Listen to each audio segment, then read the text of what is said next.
지금부터 제304차 청조 포럼을 시작하도록 하겠습니다. 저는 간사를 맡고 있는 35회 곽규병입니다. 인사 올리겠습니다.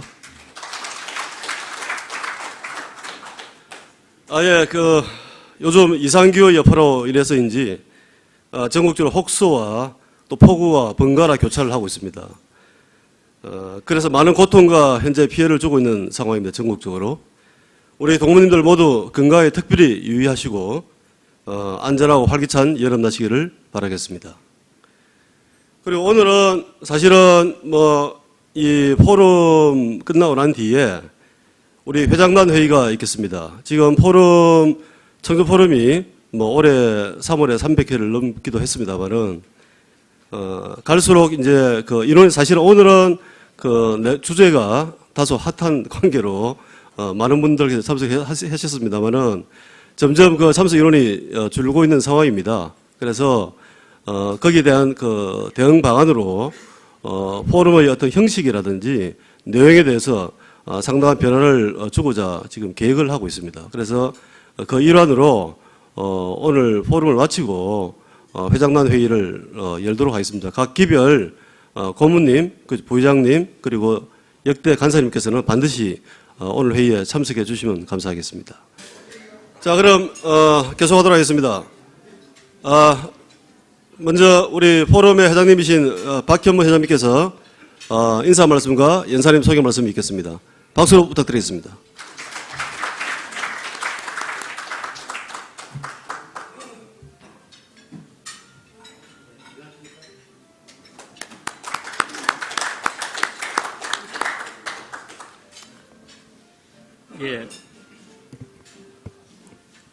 오늘 강연의 연사는 부산고등학교 42회로 50대 초반의 나이로 최첨단의 인공지능 기술을 가지고 역동적으로 미래 변화에 대해서 앞서가는 연구소와 또 기업을 운영하고 있어서 연사 소개를 하게 된 것이 매우 기쁘고 자랑스럽습니다.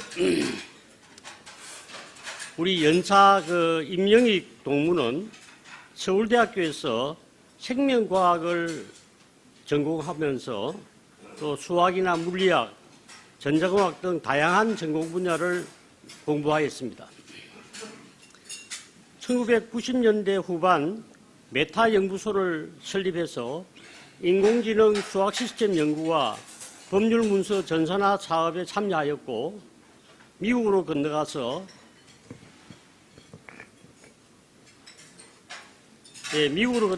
수리심리학과 뇌과학을 공부하다가 사법시험에 합격해서 2012년 사법연수원과 특허연수원을 수료하였습니다. 2010년 메타연구소의 후신인 인텔리콘 메타연구소를 설립해서 인공지능 법률 정보 시스템과 법률 챗봇 등을 개발하였으며 세계법률 인공지능 경진대회에서 2016년 일본 동경과 또 2017년 영국 런던에서 2년 연속 세계에서 연속 1등을 하였습니다. 2018년에는 과학기술진흥유공자 과기부 장관상을 수상하고 2019년 대한민국 우수 특허대상과 인공지능 대상 법률 부분 대상을 수상한 바가 있습니다. 그리고 2023년 4월 아시아 최초의 법률 GPT인 법률 전문 생성형 AI를 개발했습니다. 현재 주식회사 인텔리콘 연구소 대표이사와 인텔리콘 법률사무소 대표 변호사이며 건국대학교 언론홍보대학원 겸임교수를 재직 중에 있습니다. 그리고 2015년에서 2017년 대한변호사협회 부협회장을 역임한 바 있고 현재 대한특허변호사회 부회장과 한국인공지능법률학회 부회장을 맡고 있습니다. 저서로는 2013년 메타 생각, 또 2019년에 프레디쿠스, 2019년에 인공지능과 크게 세 가지 저서가 있습니다만은 제가 지난 주말에 교보문고에 가서 이 세 권을 구입해서 그중 메타 생각과 이 프레디쿠스를 읽었는데 딥러닝의 진가는 인간 지능을 모방하는 것이 아니라 예측하는 존재인 이 프레디쿠스로 진화하고 있다는 내용이었습니다. 오늘 강연에 이 50여 분의 많은 동문들이 참석하신 것은 GPT에 대한 이 관심도를 반영하는 것이 아닌가 생각이 됩니다. 금년 4월 아시아 최초 법률 전문 생성형 AI를 개발한 우리 임영익 동문으로부터 이 GPT와 미래의 재구성이라는 제목으로 흥미있는 강연을 오늘 듣게 되시는데 오늘 연사인 그 임영익 동문을 큰 박수로 모시겠습니다. 예, 임영익입니다. 반갑습니다. 오늘 특강은 여기 있는 동문 선배님들, 후배님들 다 아시겠지만은 난리가 난 챗 GPT, 또 관련된 GPT 인공지능, 그에 관련된 내용을 담고 있습니다. 그래서 제가 제목을 미래의 재구성이라고 붙였는데 알파고 나오고 한 6, 7년 됐지 않습니까? 왜 미래의 재구성에 붙였냐면은 알파고 나오고 4차 산업혁명 운운하면서 어마어마하게 미래학자들이 많은 이야기를 쏟아냈습니다. 미래가 어떻게 될 건가. 그게 다 엉터리라는 게 증명이 되고 그만큼 지금 난리가 난 AI에 대한 이야기입니다. 그래서 여기 계신 우리 동문 선배님들은 우리나라 발전 모든 과정을 다 보셨지 않습니까?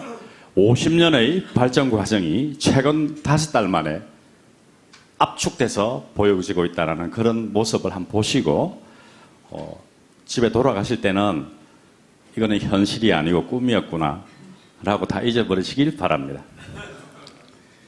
먼저 알파고 사건 2016년 전후로 해서 유행했던 딥러닝에 대해서 잠깐 말씀드리겠습니다. 인공지능은 1950년대 후반 그때부터 탄생한 굉장히 역사가 오래된 영역인데 인공지능은 다 사기다. 그래가 왕창 망한 시절이 있었습니다. 그게 1990년대였는데 제가 대학교 다닐 때죠. 그래서 그걸 불러서 사람들이 인공지능 빙하기 겨울이라 그랬습니다. 이 당시 때 AI를 연구를 하거나 박사학위를 받은 사람은 모조리 직장을 다 잃었습니다. AI란 말만 꺼내면은 되지도 않는 거 자꾸 이야기하지 마라. 그래서 망했는데 인공지능을 구현하는 기법은 수학적 기법, 또 통계학적 기법, 그 외에 여러 가지 테크닉이 있습니다. 수백 개, 수천 가지가 있는데 그 중에 n분의 1 중에 하나가 인간 뇌를 모방하는 인공신경망 기술이 하나 딱 숨어 있었습니다. 수백 개 중에. 그런데 이 인공지능, 이 혹독한 겨울 시절에 한 명의 영웅이 나타납니다. 제퍼리 힌턴이라고 이 분이 홀로 쓸쓸히 그 90년대 말에 완전히 망한 이 AI에서 힌턴 박사가 다락방에서 혼자서 끊임없이 AI 연구를 합니다. 그 AI 연구 주제가 뭐냐면은 바로 인공신경망. 우리의 신경망을, 인간 뇌의 신경망을 모방하는 인공신경망이야말로 반드시 인공지능을 구현하는 생각하는 기계, 우리가 잘 아는 터미네이터 같은 것을 구현할 거라는 그 신앙 같은 믿음 하나로 끝까지 밀어붙입니다. 힌턴이 얼마나 핍박을 많이 받았냐면은 자기 동료들 전부 직장을 잃고 다 흩어지고 혼자 쓸쓸히 남아서 아무 돈도 없고 펀드도 없고 끊어진 상태에서 천하제일 미국한테 끊임없이 구애를 한다. 연구비를 달라고. 근데 미국이 계속 거절합니다. AI는 사기술이니까 더 이상 안 하겠다. 그러던 와중에 마지막 등불이 하나 탁 켜집니다. 캐나다에서 힌턴 박사의 그 끊임없는 노력과 불굴의 의지에 감탄해서 마지막에 돈을 한번 대주면 네가 마지막 한번 연구해봐라. 그래서 힌턴이 캐나다에서 뿌리를 내리면서 마지막 연구를 합니다. 이때 요수와 벤지오라는 제자를 만나고 요 네 분이 딥러닝의 4대 천왕이라고 불리고 놀랍게도 이 네 명이서 지금 모든 인공지능 혁명을 일으켰다라는 거. 보통 과학에는 이런 일이 잘 없는데, 과학기술은 보통 수천 명이 집단지성으로 발전하는데, 인공신경망 딥러닝은 요 네 명이 다 만들었다고 해도 과언이 아닐 겁니다. 그래서 힌턴이 드디어 힌턴하고 요 네 명의 세 명의 그룹 4대 천왕이 드디어 인공신경망의 문제점을 마지막에 해결을 하게 됩니다. 그게 2006년 알파고 터지기 10년 전, 제가 미국에서 박사과정을 연구하고 있을 때 이 논문이 딱 등장합니다. 그래서 힌턴이 이 기술을 뚫고 드디어 뇌를, 우리 브레인을 이미테이션하는 인공신경망 기술을 완전히 문제점을 해결하고 세상에 다시 등장합니다. 완전 비가기에 있다가 새로운 진화가 시작됩니다. 그리하여 인공신경망의 시대가 열리고, 그거를 별명을 붙이기를 딥러닝이라고 붙였습니다. 왜냐하면 AI라는 말을 쓰면은 사기꾼이라 그러니까 이 논문에 딥이란 말 써요. 헷갈리게, 심사위원들 모르게. Artificial Neural Net, 신경망이라는 논문을 쓰면은 보지도 않고 리젝트 하니까 이러면 싹 바꿨는데, 그게 어떻게 별명이 돼서 딥러닝이라고 했습니다. 그냥 우리는 지금부터 우리 뇌의 신경을 이미테이션하는 신경망, 이게 챔피언이 되었다라고 이렇게 기억을 하면 됩니다. 그리하여 이분들이 처음에 뚫은 게 뭐냐면 띵킹 머신, 생각하는 기계를 만든 게 아니고, 우리가 세상을 보는 시각이 있지 않습니까? 뚜뚜뚜뚜 600만 물산에 그걸 먼저 만들었습니다. 생각하는 걸 만든 게 아니고.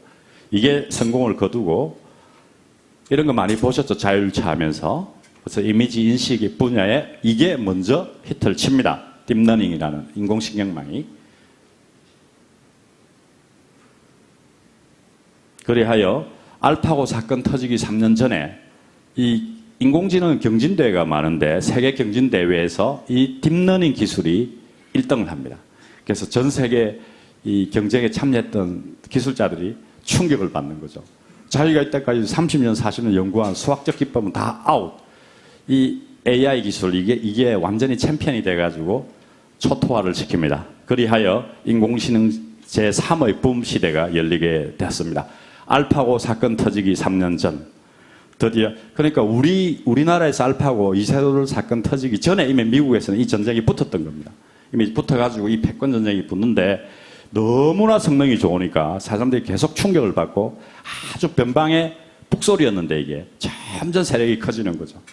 그래서 항우를 박살낸 유방 세력처럼 점점 커지면서 이게 무서운 세력으로 등장합니다. 그리고 이 성능이 어마어마하게 좋다는 걸 알고 바로 응용 분야에 의료 인공지능이 탄생을 하게 됩니다. 이게 영상의학에서 바로 이 시각지능, 이미지 인식을 하는 이 기술이 등장했을 정도로 굉장히 빠른 속도로 번지게 되었습니다. 그리하여 완전히 AI 분야를 이 딥러닝, 신경망이 초토화 시켜버리고 모든 인공지능 기술자들이 이쪽에 대동단계를 하게 됩니다. 이걸 딱 보고 있던 원래 인공지능 본류 사람들, 원래 인공지능 본류는 뭘 연구하는 사람이었을까요? 보고 이런 거 관심 없고 생각하는 기계. 생각한다라는 것은 텍스트를 다룬다, 언어를 다루는 거. 이 언어 지능을 연구하는 사람들, 이걸 가만히 보고 있다가, 야, 이거 인공신경망 이거 우리도 한번 써볼까?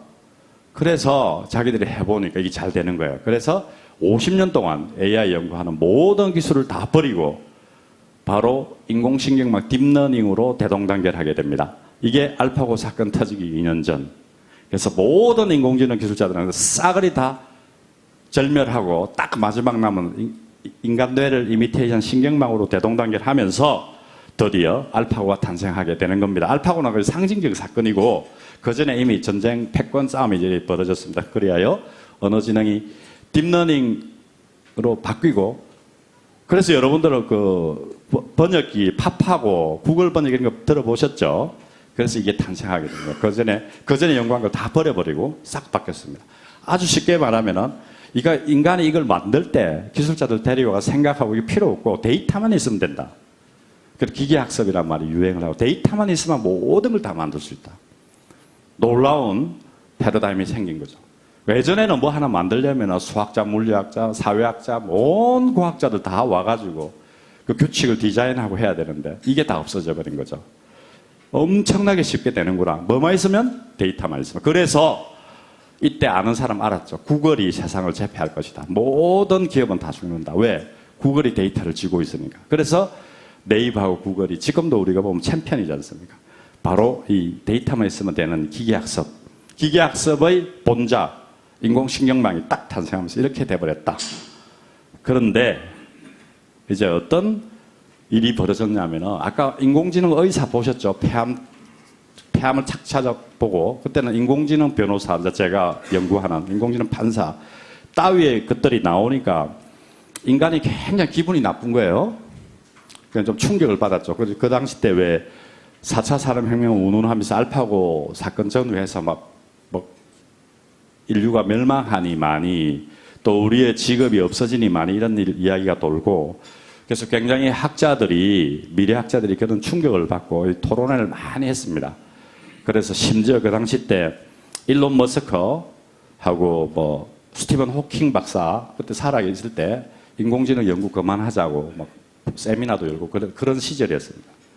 그런데 이때 어떤 이야기를 하게 되느냐 하면은 너가 만든 AI는 과거 학습 데이터를 가지고 학습을 해서 뭘 만드는 분류, 남자냐 여자냐 개냐 고양이냐 이렇게 분류하는 것에 불과하지 인간의 고유한 능력인 창의성과 그 어떤 영혼이 담겨있는 무엇을 만들지 못하는 헛짜배기 기술이다. 그래서 호들갑 떨지 말라는 거예요. 인공지능. 창조도 못하면서 뭐 이까짓 거 가지고 뭐 대단하다고. 인간은 우리는 무언가를 창조할 수 있기 때문에 위대한 존재고 기계 따위가 인간의 능력을 절대 넘볼 수 없다라는 철학자들이 반격을 합니다. 이때 인공지능 개발자들이 무릎을 꿇죠. 말 들어보니까 그렇네. 우리가 한 건 별것도 아니네. 그러면 터미네이터처럼 아놀드 슈바제너가 뭐 말을 하고 의지를 가지고 이게 안 된다. 이러던 와중에 이안 구펠로라는 시대의 영웅이 딱 나타나서 여기서 반격을 딱 합니다. 너희들이 말하는 것에 대해서 내가 반발을 해보니까 잘 들어보아라. 창조하는 그 행위와 그 결과물은 누가 만들어내는 것이냐. 그것도 우리 뇌가 만드는 것이고 브레인이 그 브레인의 구성 성분인 신경망이 만들어낸 것이니 우리가 만든 이 딥러닝이라는 건 결국은 우리 뇌를 모방하는 것이고 따라서 창조도 할 수 있다.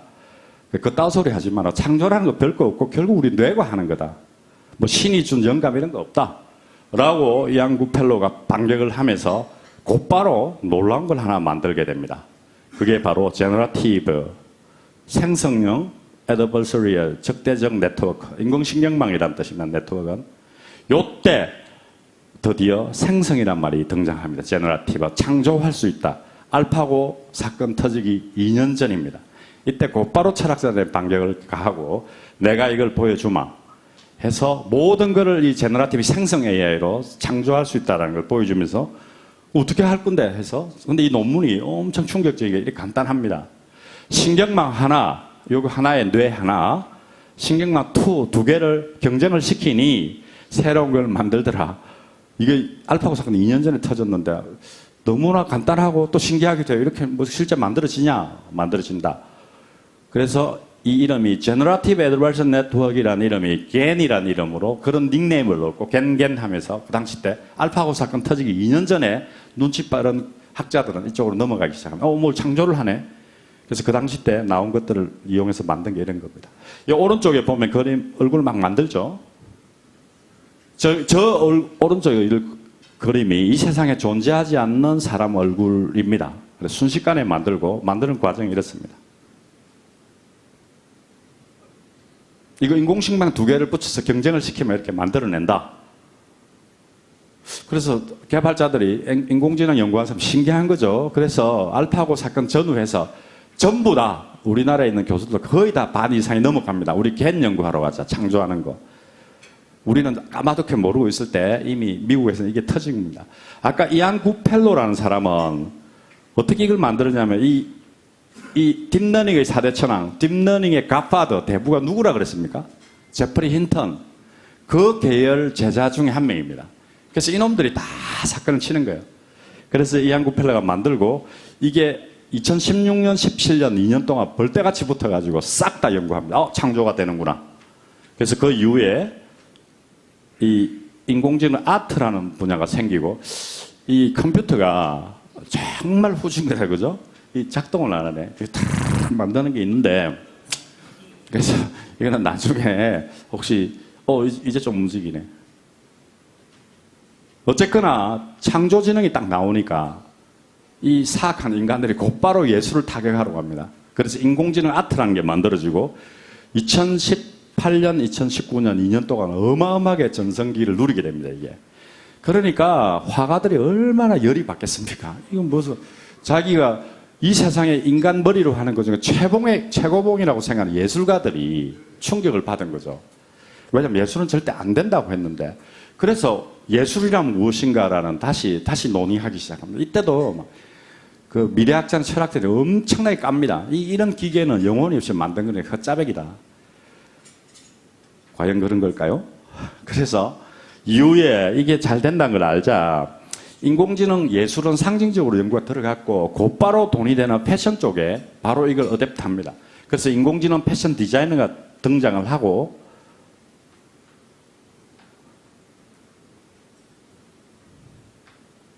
AI가 바로 패션 옷을 바로 디자인합니다. 그래서 이거를 시연을 보이고 그 패션 회사들이 이걸 도입하려고 시연을 보이는데 패션 디자이너들이 그렇게 울었다고 합니다. 자기가 하나 디자인하려고 그러면 한 달씩 걸리는데 3초 만에 디자인할 수 있거든요. 이게 2019년, 20년 그때 벌써 4, 5년 지난 식상한 이야기입니다. 이것들이. 그 당시 난리가 났었죠. 그래서 이때 스탠포드, MIT 다니는 대학원생들이 빌 게이츠처럼 학교를 자퇴하고 이걸 개발해서 신흥 재벌들이 속출을 하게 됩니다. 심지어 이게 계속 발전해. 이거 한번 보십시오.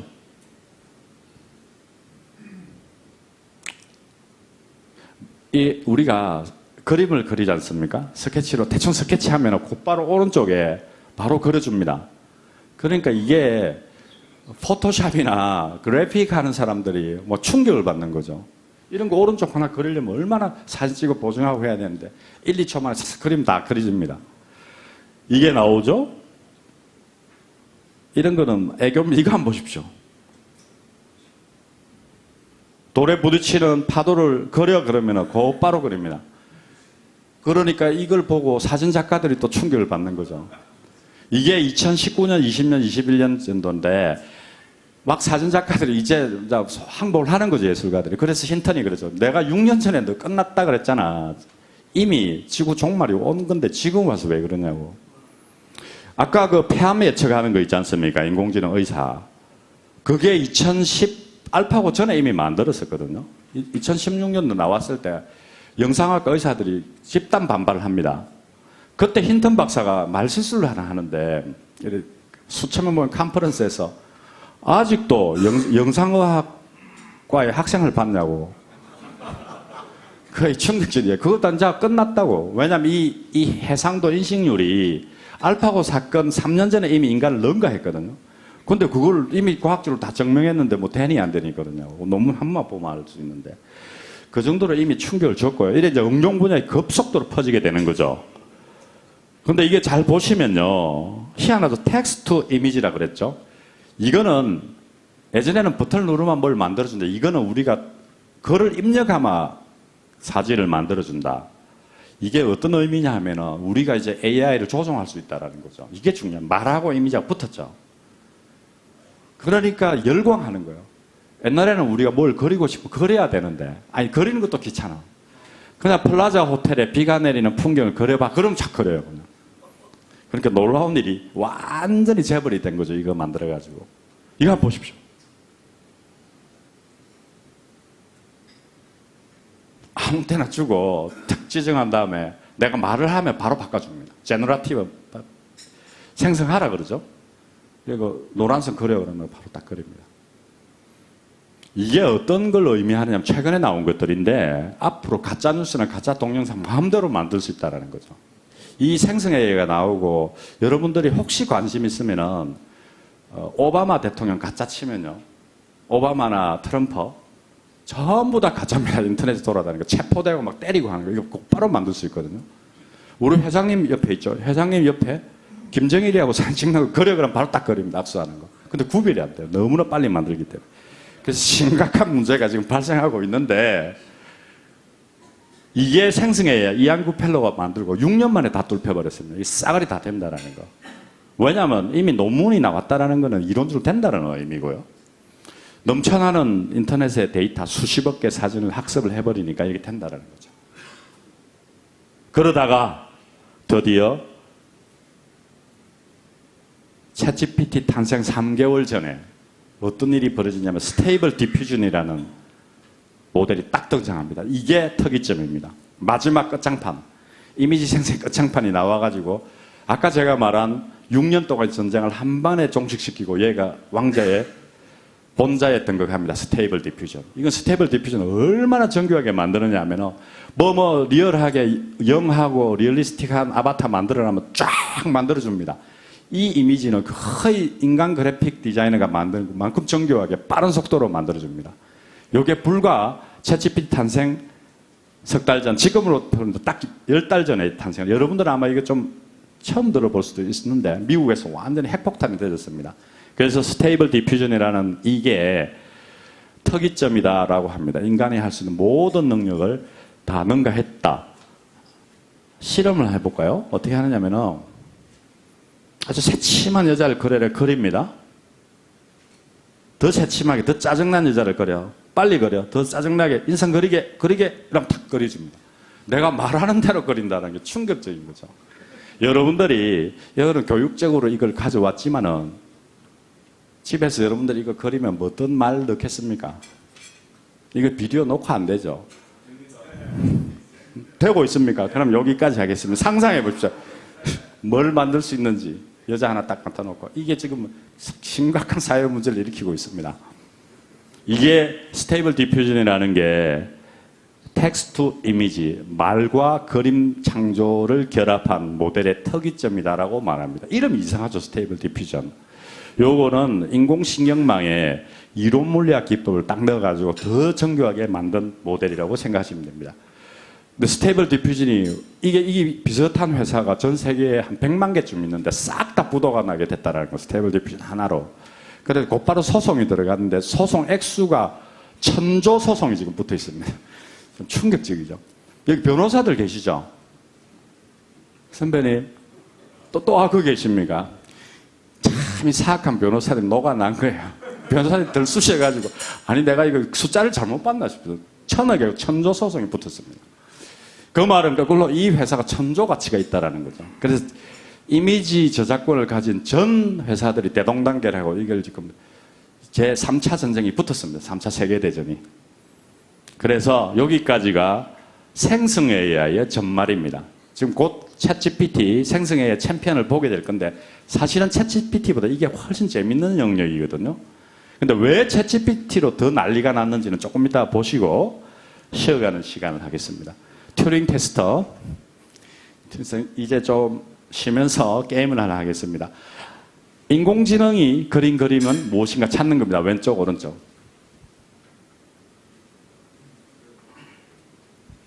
자, 왼쪽이다 하면 손들 왼쪽. 왼쪽에 AI가 그랬다. 오른쪽 AI가 그랬다. 자, 둘 다 그랬죠, 손으로, 둘 다. 네, 정답은 둘 다 AI가 그랬다. 이거는 워밍업, 게임이 아니고 워밍업. 자, AI가 그린 것은 어떤 것일까? 찾아라. 위에 거, 아래 거. 자, 위에 거 손으로, 위에 거. 아래 거. 반반 나오죠, 반반. 다른 의견이 있습니까? 네? 둘 다 그 AI 그랬다? 예, 정답은 둘 다 AI가 그랬다. 요것도 워밍업입니다. 이제 본 게임. 이제 말을 바꾸겠습니다. 사람이 그린 그림을 찾아라. 49회라고 하셨죠? 반갑습니다. 네, 시킬 테니까 잘 보십시오.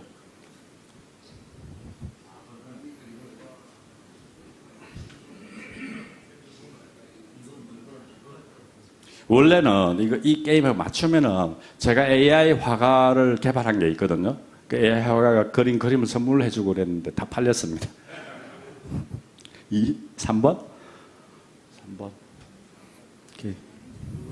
2번. 우리 동문이십니까? 아, 깜짝 놀랐네. 부산고등학교 남녀공학 시절이 있는 줄 알았어요. 그럼 사모님한테 여쭤볼까요? 2번 인간이 그렸다? 좋다. 1번. 2번. 와, 2번이 맞네. 3번. 4번. 정답은? 정답은? 이 한번 여쭤볼게요. 계신 분 중에 미대나 아트, 미술 쪽으로 전공한 분 계십니까, 선배님? 화가가 있으면 재밌는데. 정답은 3번이 인간이 그린 겁니다. 나머지 AI가 그린 겁니다. 맞추셨네. 어떻게 아셨어요? 보았다고. 저렇게 인간이 거짓말 해요. 이거 테스트하면 화가들, 내 홍대 미대 교수들한테 했는데 똑같이 나와요. n분의 1 깔리는데. 내가 3번이 인간이 그렸다. 그러니까 딱 그렇게 막, 그래, 색감이 좀 달랐어. 3번 이 그림은 그 유명한 모네가 그린 그림, 200억짜리 그림입니다. 근데 제가 화가들 절대 모르게 뒤져가지고, 이건 알 수가 없죠. 숨겨져 있는 그림입니다. 근데 비슷하지 않습니까, 느낌이? 그래서 이걸 튜링 테스트라 하고, 이미 많은 기자들이 테스트를 했거든요. 항상 n분의 1 나옵니다. 근데 답을 알려주면 뭔가 인간이 스토리를 만들기 시작해요. 이거 알겠습니까, 원리? 인간이, 이 테스트가 중요한 게 아니라 인간 뇌가 어떻게 작동하는가 보십시오. 그래서 이걸 코카콜라나 펩시 테스트라 그러는데, 어느 게 맛있냐 그러면 항상 코카콜라 1등입니다. 근데 블라인드 테스트를 딱 하면 반반 나와요. 아니면 펩시가 더 높이 나옵니다. 요거 원리 알겠죠? 인간 뇌가 약간 세뇌를 당한 상태에서 자기도 모르죠. 마치 코카콜라가 맛있을 것 같아서 하는데 가리면은 항상 펩시나 반반 나온다. 이 그림이 아트라는 게 좀 그런 게 있습니다. 그래서 몇 년 전에 음악 하는 사람들이 음악은 안 그렇다. 우리 들으면 안다. 그래서 한판 붙었거든요. 붙었는데 결국은 블라인드 테스트에서 인공지능 작곡가가 이겼습니다. 그러니까 비평가들이 할 말이 없는 거죠. 너가 말하는 비평은 다 스토리 메이킹이라고. 딱 가리면 구별도 못하면서. 그래서 이게 그 유명한 튜링 테스트라고 합니다. 튜링 테스트에 통과를 하면 그놈은 생각하는 능력을 가졌다라는 튜링의 철학을 이어받은 재미로 하는 겁니다. 어쨌든 반대파들도 많고. 네? 제가 알겠어. 상 드릴게요. 이제 본 게임 들어가겠습니다. 이제 제 생성의 AI가 뭔지 감이 오시죠? 그래서 GPT, 생성의 챔피언. 그래서 그 당시 때 이게 4, 5개월 전에 신문에 나온 것들인데 이게 제일 어이없는 기사가 챗 GPT 출시로 구글 비상, 구글 휘청, 인력이 날아간다. 이 따위 기사들이 있는데 저도 이 기사를 보고 이 챗 GPT를 개발한 오픈 AI라는 회사는 조그만 스타트업 벤처 회사입니다. 근데 천하세일 구글이 뭐 휘청을 나는 거 저도 약간 의심을 해서 그거를. 그런데 미국발 이 4차 대전이라고 하는 인공지능 전쟁이 붙었다는 걸 제가 미국에 전화를 하니까 실리콘밸리가 다 뒤집어졌다 지금. 구글이 어떻게 될지 모르겠다. 이 비유는 이렇게 드는 게 제일 좋아요. 조그만 포장마차가 하나 생겼는데 이마트가 망한다. 이 정도로 충격적인 일이었습니다. 천하국적인 구글이 뭐 조그만 스타트업한테 싸대기를 맞고 흩어지겠습니까? 그 정도로 위력적이었다는 거, 챗GPT는. 챗GPT 한번 보겠습니다. 하나 물으면은 100마디, 1000마디 미친 듯이 써내려가는데, 여기서 설문조사 한번 해볼게요. 나는 챗GPT를 한 번이라도 써봤다 하면 손 들어보십시오. 역시 위대한 부산고등학교네. 와, 나는 한 번도 안 써봤다. 에헤이. 나는 챗GPT란 말 오늘 처음 들었다. 처음 들으셨어요? 그래서 맞췄구나. 완전 아날로그에 최적화되셨네. 그래서 우리 부산고 동문은 역시 대단한 프런티어. 그래도 다 한번 써보시고 들어보신 것 같은데, 실제 이거 중독되면 GPT 중독증이라고 한 2박 3일 밤새입니다. 이거 맛을 들이면. 한마디 하면 1000마디 한다니까, 얘가. 그 수다쟁이라 그러는데, 말을 겁나게 잘합니다. 이거 한번 보십시오.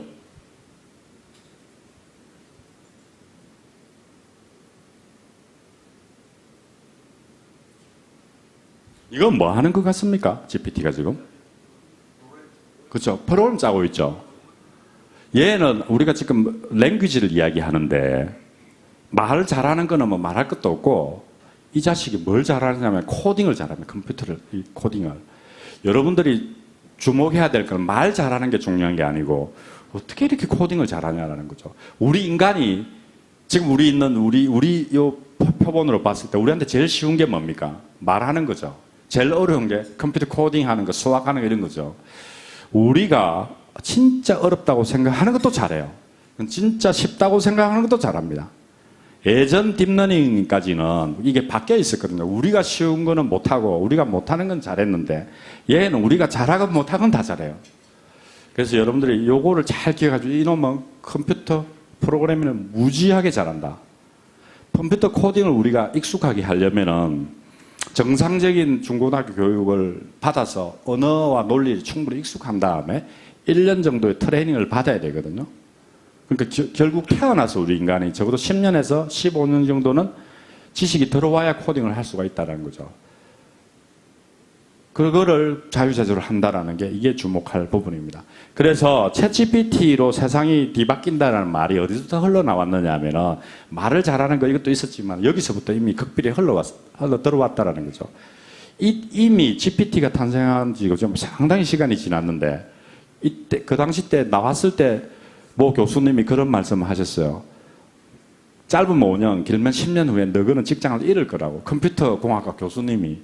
나도 그 당시 때 이게 무슨 말인가 싶었는데 이게 이제 등장한 거죠. 그 다음에 실제 응용 분야 한번 보실까요? 이런 자료를 주고 뭔가 요약해서 분석해 글을 적어라 그러면요. GPT가 어떻게 하는 거 이거 보십시오.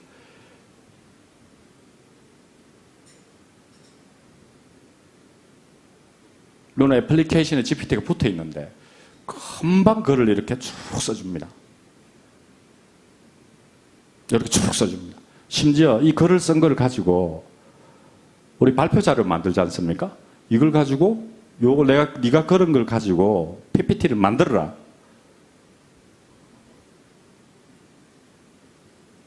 순식간에 만듭니다.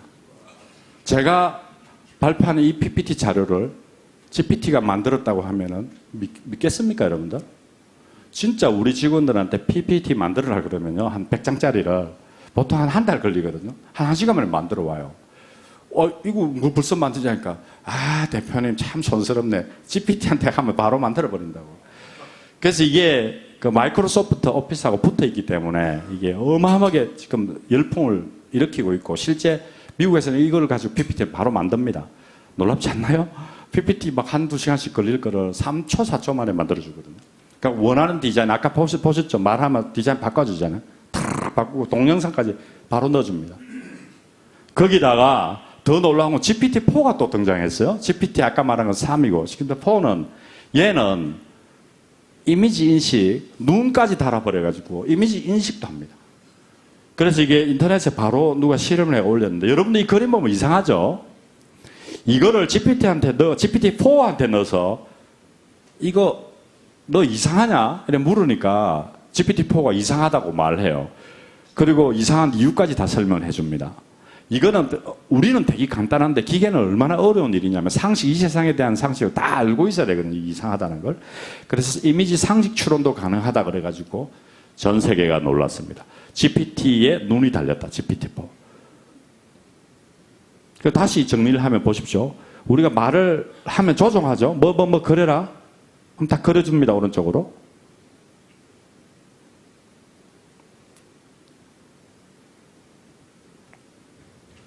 무슨 옷을 그리고 막 원하는 데 다 그리죠. 요게 생성AI의 정수인데 말을 하면 시킨 대로 하는 거. 요게 나중에는 GPT-4도 가능하다는 거죠. 심지어 이거 바로 나왔습니다. 이건 어떤 거냐 하면요. 이게 제일 히트작인데 제가 생각해도 이건 참 아이디어가 좋아요. 마트 같은 데 가가지고 먹고 싶은 머터리얼을 사진 탁 찍으면 그걸 가지고 어떻게 요리해야 되는가 탁 알려줍니다. 인공지능 요리사라 그러는데 이게 그 1000명 설문조사, 여성을 대상으로 설문조사 압도적으로 1등 나온 겁니다. 냉장고 열죠. 냉장고에 남은 반찬 사진을 탁 찍으면 잔반을 가지고 요리하는 방법 탁 가르쳐 줍니다. 심지어 내 생활 이 패턴까지 이해를 해가지고 어떤 걸 빼면 건강에 좋다까지 알려준다. 이미지 인식을 하고 언어를 다룰 수 있다는 건 거의 인간에 가까워졌다는 거죠. 그래서 이런 거 창업하는 스타트업들이 최근 6개월 사이에 속출하고 있습니다. 그런데 말입니다. 이제 이게 진짜 중요한 겁니다. 이 챗GPT가 써보신 분 알겠지만은 굉장히 멍청하고 되지도 않는 헛소리를 잘합니다. 두 번째 설문조사를 해볼게요. 챗GPT 사용하신 분 중에 나는 챗GPT를 써보니까 굉장히 놀랍고 똑똑하다. 이런 느낌이 있을 수도 있고요. 이거 병신 같고 말하는 거 보면 하나도 정확하지도 않다. 별거 없다. 라는 거 부정파 이렇게 나누겠습니다. 긍정파 한번 손 들어보죠. 긍정파. 부정파. 그쪽에 방 갈려요. 써보면 이거 별것도 없다고. 묘한 겁니다. 어떤 군에 들어가도 아주 전문가들, 이게 심지어 교수님들도, 현직 교수님도 반반 갈립니다. 이거 별거 없다고. 자, 그럼 그 별거 없는 것에 대해서 또 이야기해볼까요? 위험한 거에 대해서. 얘는 수다쟁이라 그랬죠? 얘는 막 말을 쏟아내지. 자세히 보면 쑥 엉터리입니다. 안에 정확한 내용이 검증이 안 된 내용들을 쏟아낸다. 그래서 일전에 한두 달 전에 어떤 사건이 터졌냐면, 이거 혹시 이런 사건 보셨습니까? AI에 의지하려던 미 변호사 뒤통수 맞았다. 세상에 우사우사 이런 우사가 다 터졌는데, 미국의 한 변호사 이 양반이 그 법원에 서류를 적어주는데 그냥 GPT한테 시켜버린 거예요. GPT가 탁 만들었는데 GPT가 이렇게 만들었습니다. 그런데 판사가 보고 발견한 거죠. 요 판례 내용 같은 거 전부 엉터리 가짜라는 거. 그래서 우사를 당해가지고 우리나라 신문까지 나왔으니 얼마나 우사입니까? 그러면은 저 같으면 죄송합니다 하면 될 건데 이놈이 또 변명이라고 뭐라고 했냐면은 쇼츠 변호사 챗GPT 진짜 판례가 맞는지 안 물으니까 챗GPT 끝까지 그렇다고 주장했다. 그럼 당연히 GPT한테 물으면 진짜라 그러지. 그러니까 GPT한테 물으면 지가 그렇게 말해요. 이게 진짜라고. 해보면 야 이거 무슨 근거로 말하냐. 자기 위키피디아 다 조사해가 말한 거 믿으라. 그 정도로 구라를 잘 치는 거죠 GPT. 그 GPT하고 잘못 놀라보면 완전 GPT에 쏘아가지고 우리나라 정치가도 바보같이 이걸 가지고 무슨 정책 보고서 냈다가 우사당했습니다. 자세히 읽으면 쑥 엉터리예요. 여러분 그거 아시죠? 한국의 대통령이 누구냐가 문재인 그러고. 그죠? 우리 박현무는 누구냐? 박현무는 3년 전에 사망했다 그러고. 진짜 제 이름 부르면 사망했다 그래요. 뭐 되지도 않는 소리 막 하는 거죠. 그런 거를 헬루시네이션 환각 현상이라 그러는데 이게 너무 심해가지고 절대로 바로 쓰면은 작살나는 거죠. 그래서 챗GPT를 잘 모르는 분들은 챗GPT 이거 사기다. 옛날 챗봇 정도밖에 안 되는 거 가지고 계산 호들갑 떤다라고 말을 하게 된 거죠. 그래서 이거 굉장히 위험한 그런 양날의 칼 같은 면을 가지고 있다. 그래서 어쨌거나 요 두 모습을 여러분들이 좀 느끼시고 원리를 좀 말씀드리면은 아까 제가 처음 도입 부분에 인공지능의 마지막 종결자, 진화하면서 마지막 살아남은 게 인공신경망이라 그랬죠. 인공신경망이 알파고 전후에서 인공지능의 대명사가 되어버렸고 지금은 거의 99% 인공신경망으로 AI를 만듭니다. 그래서 그 기법들이 무지하게 많고요. 레고 블록처럼 이 신경망을 이래저래 뜯어붙이면 온갖 걸 다 만들 수 있는데 아까 요거를 2개 붙인 게 겐이라는 거라 그랬지 않습니까? 반대로 붙인 거. 하여튼 무지하게 많습니다. 요 정도는 우리가 느낄 수 있고요. 레고 블록처럼 쭉쭉 붙여가지고 만드는데 어떤 일이 한번 벌어졌냐면 2017년도 알파고 탄생 그 이듬해, 알파고 사건 그 이듬해 2007년 트랜스포머라는 이름 이상하죠. 영화에 나온 트랜스포머처럼 요런 닉네임으로 논문 하나가 딱 등장합니다. 이건 어떻게 돼 있느냐 하면요. 인공신경막 크게 2개를 붙여놓은 건데 우리 인간으로 치면은 대뇌 소뇌 있지 않습니까? 그런 식으로 브레인 2개를 붙여놓은 건데 번역기 생각하시면 돼요. 번역할 때 나는 너를 사랑해를 입력하면은 뭐라고 패턴합니까? I love you 해줘. 그래서 인풋, 아웃풋이 항상 2개가 붙어 있는데 이렇게 그래서 인풋, 인코더, 디코더라고 합니다. 그냥 상식적으로 생각하는 그대로입니다. 근데 이 트랜스포머가 딱 나오고 2006년도 딥러닝이 유행한 이후에 10년간의 모든 딥러닝 기법을 제압을 해버리고 초토화시킵니다. 거의 언어지능의 이세돌 같은 게 하나 등장을 한 겁니다. 제목도 건방지게 Attention is all you need 이렇게 제목이 딱 붙어 있습니다. Attention이라는 셀프 어텐션이라는 이 기술이 네가 알아야 될 모든 것이다. 이제 다른 거 다 필요 없다라는 거죠. 뭐 기술적으로는 여러분 잘 이해는 안 가시겠지만 어쨌든 요 논문이 하나 나오고 모든 게 인생이 바뀌어 버리게 됩니다. 어떻게 되어 있냐면은 저 인풋 단계에 요 보세요. The car is blue라는 걸 넣으면은 요거를 이 인코더 들어간 인풋 파트에 이놈이 요걸 숫자로 인식을 해주는 파트입니다. 그래서 AI는 모든 이 세상에 존재하는 것을 숫자로 바꿔주는 기계라고 생각하시면 됩니다. 그래서 그게 뭐 인공지능이 어떻게 그렇게 되냐 하면 이렇게 생각하시면 됩니다. 우리 사람은 숫자로 바꾸면은 바꾸는 방법이 무지하게 많죠. 남자 여자라고 바꾸려면 1, 2로 지정해 주면 되고 한 명의 아이덴티티를 지정해 주려면 주민번호 13개 숫자로 바꿔주면 되잖아요. 근데 숫자를 가나다 수준으로 전화로 이름을 아이덴티티를 부과하면은 동명이인의 같은 사람이 많이 존재하겠죠. 주민번호 13개면은 아이덴티티 할당이 되겠죠. 그러면 이 세상에 존재하는 단어는 한 몇 개쯤 되겠습니까? 한 3만 개쯤 되겠죠. 문장은 더 많을 거고 그걸 고유 아이덴티티를 숫자로 할당하는 작업이라고 생각하시면 됩니다. 그래서 요걸 저 인풋 파트에 해주는데 이건 어떤 거냐면은 트랜스포머는 예전에는 시간 단위로 해주는데 이거는 순식간에 패럴렐하게 할 수 있다 그래서 유명해진 거고 어쨌든 요 두 모델이 이때까지 한 인공지능보다 훨씬 더 잘 의미를 인식하고 뭘 생성을 한다. 번역을 훨씬 잘한다라는 거죠. 이 트랜스포머로 번역기가 지금 우리가 보는 그런 것들인데 일단 번역이 잘 되고 뭐 인식도 잘하고 해서 이게 챔피언이 됐죠. 그래서 근데 이게 진화를 하는데 놀랍게도 GPT 계열하고 버터 계열로 분화를 합니다, 이게. 그래서 아까 말씀드렸죠. 인코딩 하는 하고 디코딩 요 오른쪽 붙어 있는 거는 뭘 만들어내는 파트고 왼쪽에 있는 거는 인식하는 파트인데 만들어내는 파트를 딱 떼서 저거만 주야장차 연구하는 걸 GPT-8라 그러고 왼쪽 파트 있죠. 왼쪽에 있는 것만 주야장차 연구하는 버터-8라고 합니다. 그래서 어떻게 되어 있냐면 GPT-8는 참 아쉽네. 컴퓨터 작동을 잘하고 그래. GPT 디코드 돼 있죠? I like 다음에 cat을 예측을 하고 cat이 나오면 뭐를 예측하고 then이 나오면 dogs를 예측하고 무조건 마지막 단어를 예측하는 식으로 학습을 합니다. 이걸 생성파는. 그러니까 결국 뭐냐면은 이 GPT 생성 오른쪽 파트는 요 파트만 계속 만들어내는 거죠. 맨 마지막 단어만. 그 마지막 단어 맞추기 게임을 하면서 학습을 똑똑하게 만드는 거고 버터파는 인식 파트 있죠. 왼쪽 파트를 딴 거죠. 요거는 중간에 있는 단어 맞추기, 그건 토익 단어 맞추기만 학습을 한 거죠. 이 세상에 존재하는 모든 문장을 넣어가지고 학습을 시키는데 이제 좀 움직이네. 이거 좀 아시겠죠? 어떤 의미인지? 버터파는 의미 인식만 하고 디코드파, GPT파는 맨 마지막 단어를 무조건 쏟아내는 겁니다. 근데 여기 원래 두 개 붙어 있었는데 2017년 논문에 이게 분리해가 각자 연구를 하게 된 거예요. 왜 그런지는 모르겠습니다. 어쨌든 이런 연구가 됐고 이런 모든 기법을 누가 만들었냐면은 누가 만들었을까 이 논문을 구글이 만든 겁니다. 이제부터 인공지능에 관련된 대부분의 논문은 다 구글 연구소에서 만든 겁니다. 구글이 다 만든 거죠. 트랜스포머. 그래서 2017년 언어지능에 이제 거의 턱이집이 왔다라고 하는 판에 이 GPT파하고 버터파가 딱 싸우기 시작합니다. 뇌를 두 개 붙여놨는데 하나 딱 떼가지고 나는 의미인식은 됐고 무조건 생성을 하라. 생성 그거 하면 뭐 할 건데 하고 뒤에 의미인식 파트 붙었다.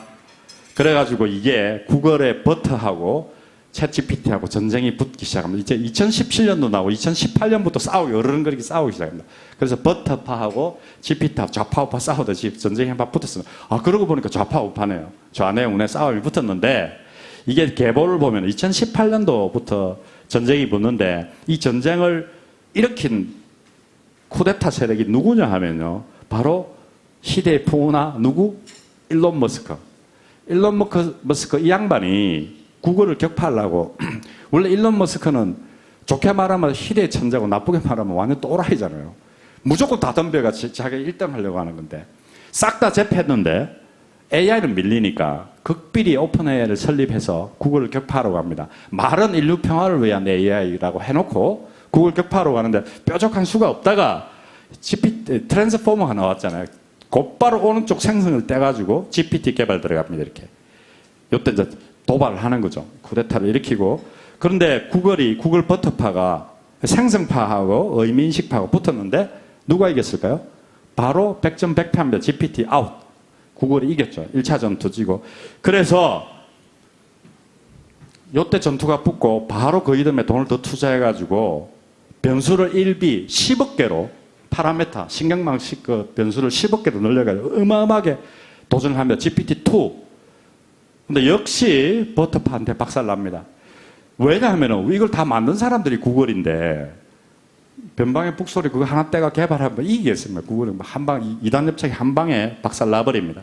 이때 놀라운 일이 벌어집니다. 마이크로소프트가 참전을 합니다.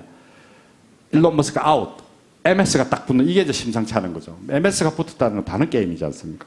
국지전이 붙었는데 세계전으로 붙어서 마이크로소프트가 돈을 이 당시에 1조 이상 때리 넣어가지고 구글 잡으러 가자. 그래서 이때 GPT-3 인정 갑자기 100B 1000억 개 변수 이게 1750억 개까지 올렸습니다. 이때부터 어떤 말이 유행을 했냐면은 초거대 AI 이런 말 들어보셨죠? 이게 도대체 우리 같은 사람은 100만 개 다룰 때 1750억 개 그 인간 뇌에 비슷하게 1000억 개 이상 올려버린 겁니다. 완전 돈을 때리 넣어가지고. 그런데 이 전투에서도 구글이 이깁니다. 그래 마이크로소프트 돈을 그래 투자했는데도 안 되죠.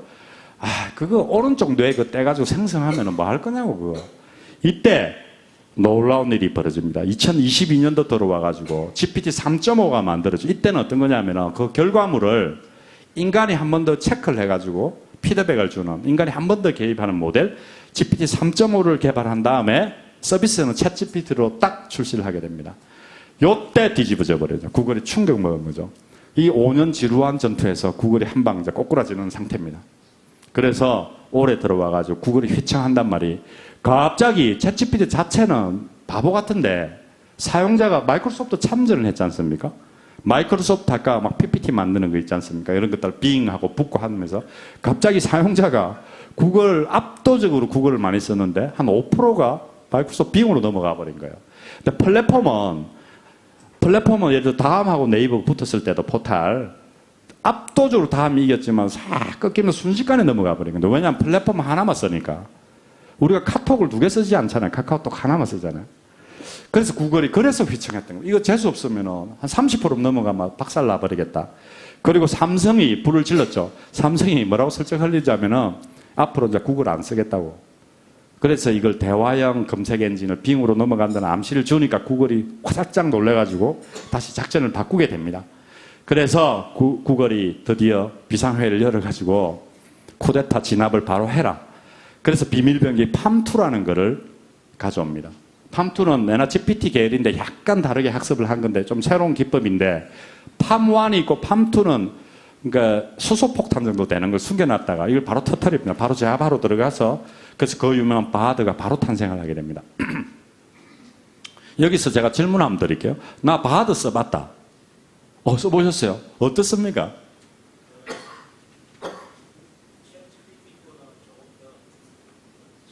좀 지나간 것 같죠? 그래서 팜2로 바로 제압을 하는 겁니다. 쿠데타를.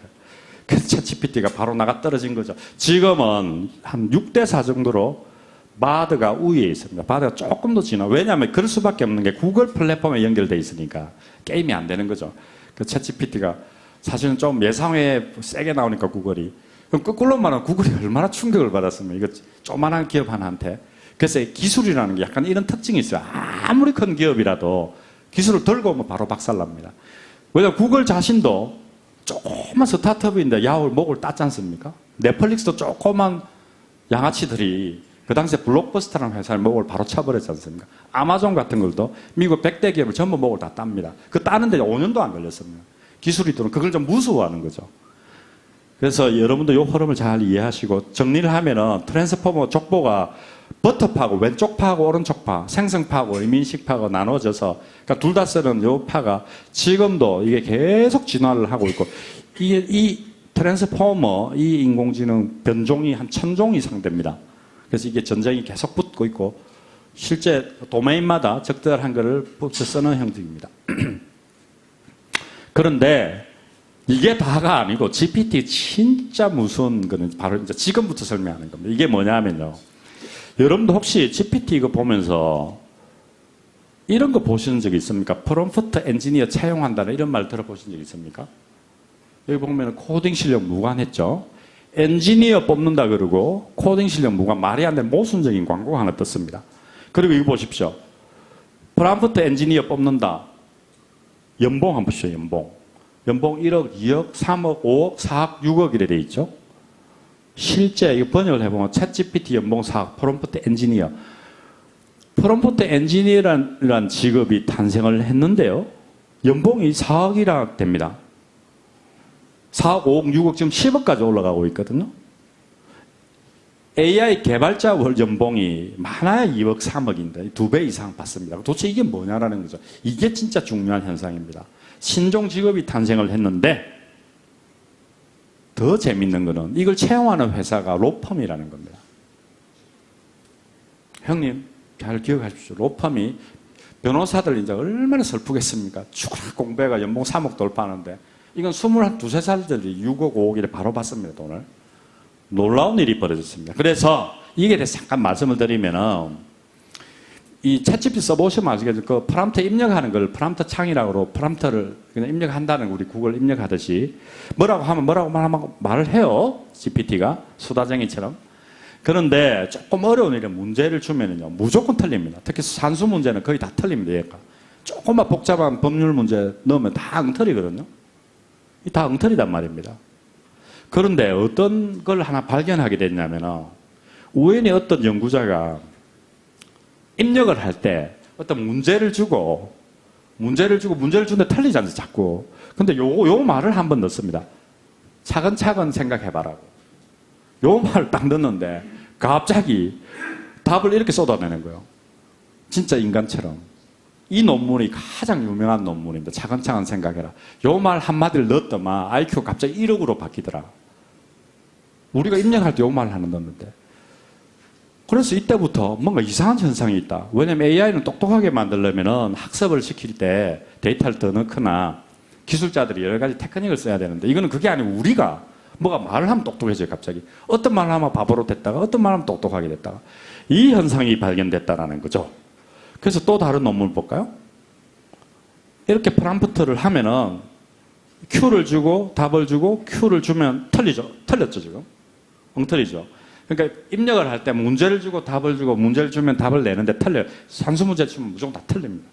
이때 문제를 주고 어떻게 푸는 방법을 딱 입력을 하니까 어떻게 A죠. 푸는 방법을 입력하고 다시 문제를 내니까 그대로 풀더라는 거죠. 이 놀라운 현상이 벌어졌습니다. 이거를 Chain of Thought, 생각의 사슬, 프롬프팅 기술 COT라고 넣었습니다. Chain of Thought라는 이 기술이 이 현상이 있다는 게 발견됩니다. 제일 최근에 발견됐습니다. 그래서 60년 인공지능 역사에서 놀라운 일이 생겨버린 거죠. 우리가 어떤 말을 하면 IQ 1억이 됐다, 어떤 말을 하면 바보로 됐다, 왔다 갔다 하는 거 이게. 이런 거는 예전 인공지능에 없었던 현상입니다. 그래서 MIT 이론 인공지능 연구하는 그룹에서는 이런 걸 창발지능, 진짜 지능이 창발한 것 같다라고 말하기도 하고 굉장히 논란이 있는 이야기인데 어쨌든 COT 현상이 발견돼서 굉장히 희한한 형국이 벌어졌다라는 걸 명심하십시오. 그래서 요 말을 잘 잡아 넣는 사람을 프롬프트 엔지니어라고 하고 연봉이 5억, 6억에 올라가고 있습니다. 왜냐하면 바보가 됐다가 1억이 됐다가 바보가 됐다 1억이 됐다가 IQ 1억으로 올리는 입력을 찾아내는 사람은 무조건 연봉을 주는 거죠. 그럼 태평양에서 진짜 뭐 다이아몬드 하나 건지듯이 그 무지하게 어려운 일인데 여기 힌트 그죠. 차근차근 생각해보라 그러니까 IQ 1억으로 바뀌었다. 이건 어디서 힌트를 얻었냐면 우리가 어린애들한테 수학을 가르칠 때 뭐라 그럽니까? 얘야 차근차근 생각해봐. 체계적으로 생각해봐. 이런 말을 하잖아요. 이 말해줄 때 우리 인간의 수학뇌가 탁 열리듯이 이놈이 어떤 순기능뇌가 탁 열리는 거죠. 그 말을. 그래서 이놈은 말귀가 알아듣는 말문이 터진 AI라고 보는 거죠. 말문을 이해한다. 그래서 마치 대화를 하다 보면 이해하는 것 같아요, 얘가. 그래서 이런 기법들이 이제는 막 그러니까 좋다. 막 어차피 엉터리로 내니까 이거를 민주주의처럼 보팅을 해가지고 제일 많은 정답을 주기도 하고 이러면 굉장히 확률이 높아져요. 그래서 체인 오브 소트, COT, 트리 오브 소트 무지하게 최근 1년 사이 논문이 등장했습니다. 그래서 아까 회장님이 제 소개할 때 프레디쿠서, 메타 생각, 메타 띵킹을 이야기를 했는데 제가 메타띵킹 책이 한 10년 전에 나온 건데 그게 제가 미국에서 AI 연구할 때 아까 말하는 그 체인 오브 소트 아까 또 트리 오브 소트 메타 소트 메타띵킹 메타 COT 오토 COT에 대한 16년 전의 가설이었습니다. 그게. 그래서 이게 딱 적중을 했던 거죠. 이게 결국은 인간처럼 생각하는 AI를 만들기 위해서는 AI 자신이 말귀를 알아듣고 자기에 대한 판단을 올릴 수 있어야 된다는 거. 메타띵킹. 이게 일어나는 현상이 발견이 됐다는 거죠. 최근에. 그러니까 정리를 하면은 AI를 멋있게 만들기 위해서는 개발자 영역이 있는데 묘하게도 GPT 이후에는 개발자가 중요한 게 아니고 최종 사용자가 어떻게 말을 넣느냐라는 현상이 생겨버렸고 이게 완전히 패러다임을 바꿔버린 거 최근 6개월 사이에. 그럼 보세요. 질문 넣으면은 AI가 답변하는 이게 일반적인 패러다임이지 않습니까? 요 질문을 넣을 때 이 프롬프트 엔지니어링 정확하게 잡아 넣어라. 어떻게? 얘를 딱 잡아서 넣어라. 그러면 엄청나게 보통 논문에 보면 7배에서 10배 이상 똑똑해진다. 여기에 메모리를 붙여라. 이게 뭐냐면은 지금 생성 AI는 끝도 없이 수다를 떠는 거지 않습니까? 무슨 기억을 해서 말하는 게 아니고 마치 그냥 뭐 아무 때나 짓거리는 애들 같은데 요때 지식하는 기억을 딱 붙이면 갑자기 똑똑해진다라는 걸 알게 됐고요. 요 기억이나 스페셜 AI를 아예 요쪽으로 붙이는 방법도 있습니다. 크게 이 두 흐름입니다. 큰 패러다임에서 질문을 잘 던지든지 기억, 지식을 어디에 붙여라.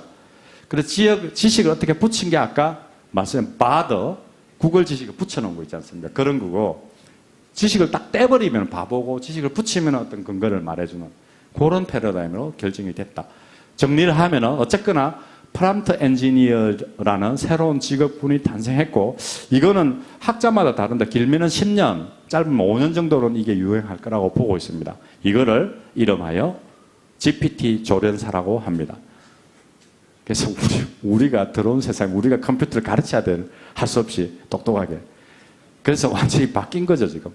우리가 애들도 똑똑하게 만들려면 유치원부터 좀 가르쳐야 되지 않습니까? AI를 만들어 놓고 후천적으로 이제 가르치는 직업이 생겼다. 이게 재미난 현상입니다. 그래서 이제 여기에 미래 현상을 보면요. 어떻게 되냐면은 GPT가 얼마나 놀라운 거냐면 작년에 우크라이나 전쟁 등의 이유로 거의 투자가 안 이루어졌거든요. 그럼에도 불구하고 생성 AI에 22년 3조 이상이 투자가 됐고요. 아까 제가 말씀드린 거 있죠? 2016년도 알파고 전후에서 미래학자들이 사라지지 않는 직업에서 화가 예술가들이 쭉 올라왔는데 이게 불과 6년 만에 패러다임이 바뀌었죠. 생성 AI 딱 등장하니까 너가 먼저 없어지겠다. 창의적 직업이. 이게 확 바뀌어버렸습니다. 그래서 미국 MBC에서 설문조사를 했습니다. 20년 후 사라질지. 그래서 순위가 바뀌었는데 놀랍게도 어떤 순위가 등장했냐면 경제학자하고 판사가 등장한 게 재미있었습니다. 요거는 2016년도 설문조사에서 없었는데 그래서 판사들이 이걸 보면 굉장히 가슴이 아프겠지만은 금융 전문가 기자 따위 다 없어진다, 신문에. 그래서 이런 것들이 나오고 그냥 여러분들은 재미를 한번 보십시오. 그래서 어떤 놈이 GPT한테 물어봤습니다. 물어보니까 파라리걸, 법률 보조, 번역가, 뭐 카피라이트 다 없어지고 기자, 뭐 튜터도 없어진다네요. 어쨌든 이런 현상이 벌어졌습니다. 한국에서 알바몬 설문조사를 하니까 76%가 긍정적 GPT 사용에 대해서 이유가 뭐냐? 시간을 줄여준다. 그래서 젊은 MZ세대들 사이로 굉장히 빠르게 보급되고 있습니다. 근데 이게 재미나는 논문이 하나 있는데요. 스탠포드 대학교 AI의 어떻게 보면 성지 같은 스탠포드에서 자꾸 학생들이 리포트를 챗GPT로 쓰게 해가지고 이걸 뺏겨서 내서 설문조사 해봤어요. 너가 왜 그러냐 그러니까 60% 가까이가 스탠포드 그 똑똑한 애들이 뭐라고 말하느냐면 아이디어 도출에 활용한대요. 여러분들 이 키워드를 잘 기억하십시오. 챗GPT 아까 바보라 그랬지 않습니까? 아무 생각 없이 막 쏟아내는 애기 같은 애들인데 스탠포드 애들이 아이디어 도출, 저기들이 훨씬 아이디어를 잘 내야지. 왜 챗GPT에 의존하느냐? 어쨌거나 아이디어 도출에 활용이 된다 그러고 심지어는 너무 똑똑해서 그대로 내는 놈도 있답니다. F 주든지 말든지. 그러니까 이 현상이 자꾸 깊어지니까 미국에서 챗GPT 금지령도 내리고 막 그랬었거든요. 쓰지 말라고. 막 교사들 들고 이러고 열받아가지고 뭐 학생이 스스로 공부해야지 GPT한테 시키냐고. 그런데 말입니다. 미국 교사들 상대로 설문조사를 했어. 너가 어떻게 생각하느냐 하니까 사실은 우리도 쓰고 있는데요. 선생님들이 더 많이 쓰고 있는 거예요.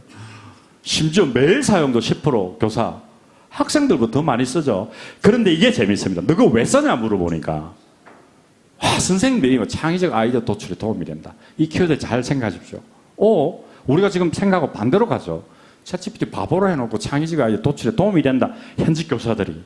그래서 다시 그럼 어떻게 해야 되냐 물으니까 선생님들이 더 찬성하고 있죠. 도입 찬성한다.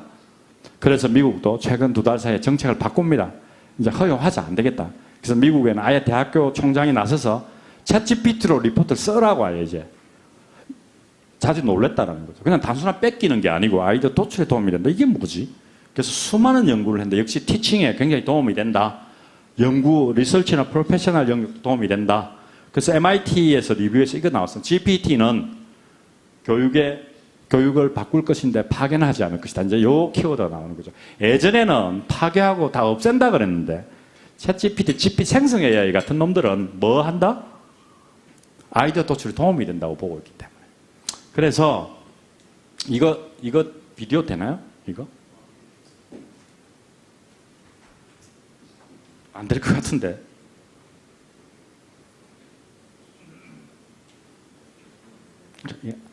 안 되면 넘어가죠. 넘어가겠습니다.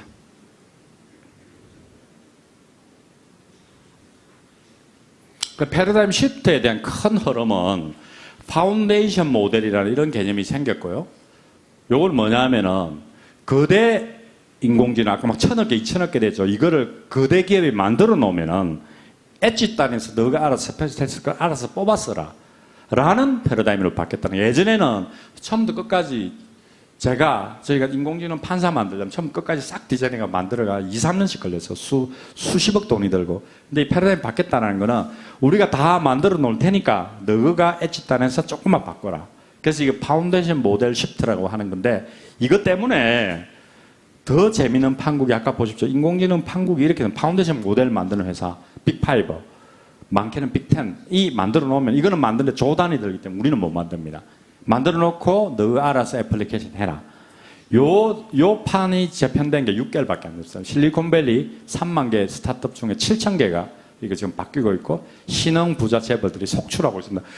여기서 부자가 나오는 게 아니고 메타나 구글, 오픈AI나 여기서 나온다는 게 재밌는 거죠. 그래서 오픈AI나 구글은 계속 적자입니다. 이걸 유지하는데 적자고 오픈AI는 곧 파산할까 챗GPT의 황제 오픈AI가 곧 파산한단 말이 들고 샘 알트만이 이번에 한국에 왔지 않습니까? 윤석열 대통령을 만나고 뭐라고 말했습니까? 그 친구가 자기 코인 한다고. 혹시 그거 보셨어요? 기사에?